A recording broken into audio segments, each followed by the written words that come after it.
Hey guys, Aaron here. Today we're going to be replacing the water pump on a 6.2 liter Ford Super Duty truck. Now if you have a Ford Raptor, these procedures are actually going to be quite similar, if not the same, because these trucks share the same motor and the same water pump.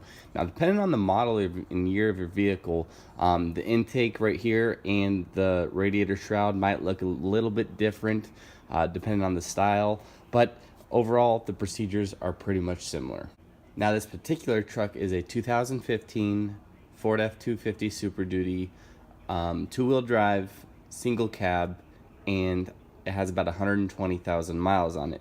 Now, what we're experiencing is a little bit of water that's coming out of the weep hole of the water pump itself, which is indicating that the bearings have failed within the water pump. Overall, the job's not too hard, take about 45 minutes to an hour to complete. No special tools required. However, there is a couple tips and tricks I'm going to show you along the way. So before we begin, let's go ahead and start with the tools we're going to need to get the job done. Alright, so we're going to need a 10mm socket, an 8mm socket, 6-inch extension, needle nose pliers, trim removal tool, flat blade screwdriver, 1/2-inch ratchet, and a 3/8 ratchet. Of course, we're going to need a new water pump and about 2 to 3 gallons of coolant depending on which model and which radiator you have. We're also going to need to separate the fan clutch from the water pump. Best way, and the way that I like to use, is just an air chisel with a chisel attachment. If you don't have one of those, an inch and a 7/8 wrench will work. You just have to have the belt on, and generally you can twist it off to the left. Now the first thing I like to do is just to get all the wiring out of the way. There's about, I'd probably say 10 places along the radiator fan shroud where the wiring connects to it. We do have to remove this shroud to get to the water pump, so what I like to do is just remove this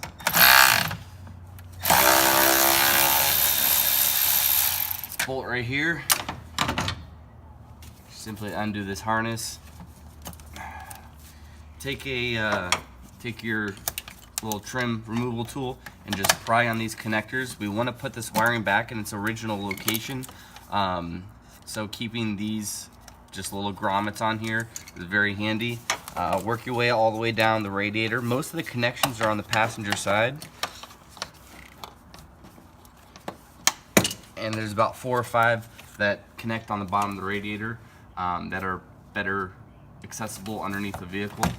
Next thing we're going to do is remove the stock intake. Yours might differ depending on what model you have, but we can keep the air box in place using an 8mm. Let's just go ahead and loosen up the clamps.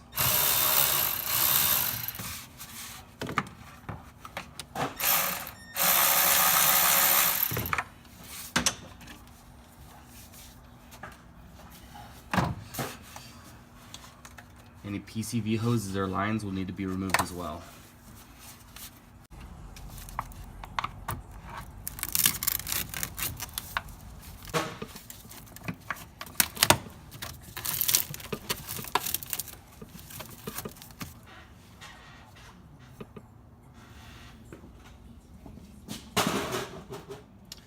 Once you have all the lines off and the hose clamps loosened up, go ahead and just pull back on the intake and lift up. There are 2 grommets, one right here, one right there, that kind of sit in these brackets, and you have to pull out away from the vehicle to get that off. There are 2 places, one on the passenger side, which is right here, and then opposite on the driver's side. This is actually a really common problem with these right here. There's a zip tie that goes around here and some pieces that are connected to this portion right here. They've snapped off after a couple years in the sun or in the heat. These will snap and crack. Very common. What I like to do is drill a hole and run another zip tie this way, but simply just take that zip tie off if you can, and take this part of the shroud and kind of put it a little bit towards the motor. That way we're free to go ahead and lift up on the shroud itself.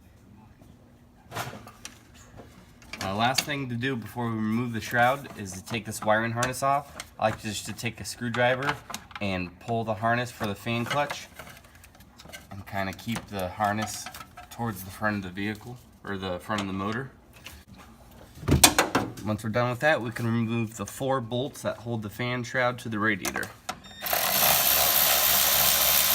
Now that we got the shroud loosened up and everything out of the way, only thing left we have to do is to take the fan off of the fan clutch off of the water pump itself.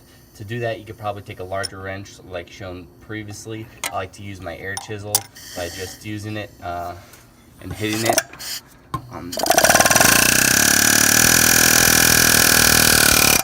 There it is. It's loose.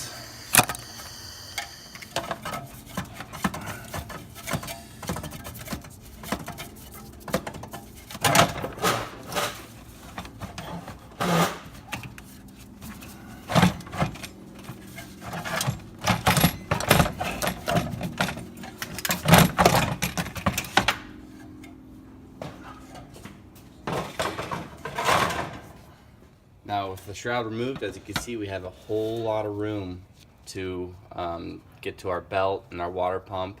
So before we remove the belt, what I like to do is just take these 4 bolts and loosen them up. With the tension of the belt, it's a lot easier to do it now when the belt's off, or even when you know, you have less room. Just loosen them up.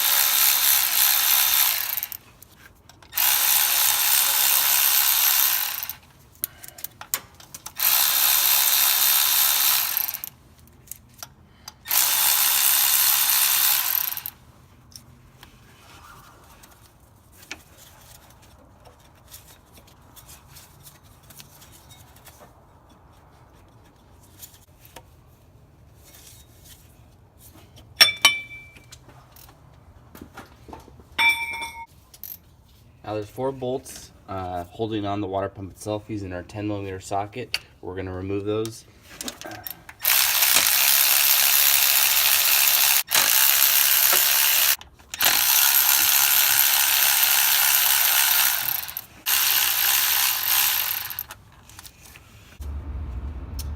By taking a crowbar, going underneath the pulley and pushing against the alternator pulley, we should be able to pry this pump out with no issues. There we are. Now before we get our new pump ready to install, what I like to do is just take a little bit of steel wool and clean the mating surface where this pump seals to. Just ensures that there's no debris or any problems that we're going to have putting that new pump in. Now what's nice is that these pumps seal with an O-ring. There's no silicone or gasket needed. Kind of makes it nice. What I like to do is take a little bit of wheel bearing grease. You could even use some white lithium grease and put it on the O-ring. Just keeps the O-ring fresh, and it prevents us from fighting the pump or breaking the O-ring when putting it back into the motor. The tolerances are really tight in there, so you definitely don't want to mess that up. Now when putting the pump in, it's really important that we tighten all these bolts down at the same time, just to prevent the pump getting cockeyed into the block and messing up our O-ring.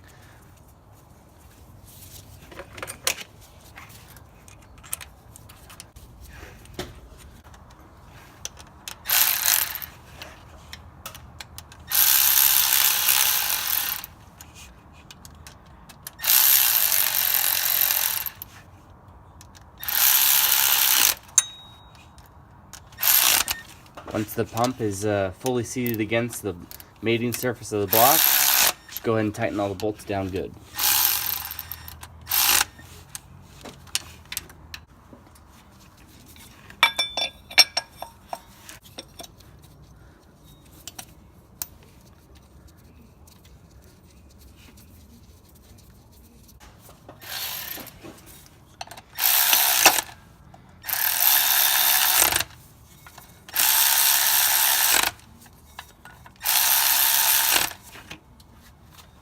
Now that we have our new water pump and pulley back on, it's time to put our belt back on. I'm going to go ahead and throw a brand new belt back on here, and then we can go ahead and fill the system once we have everything put back together.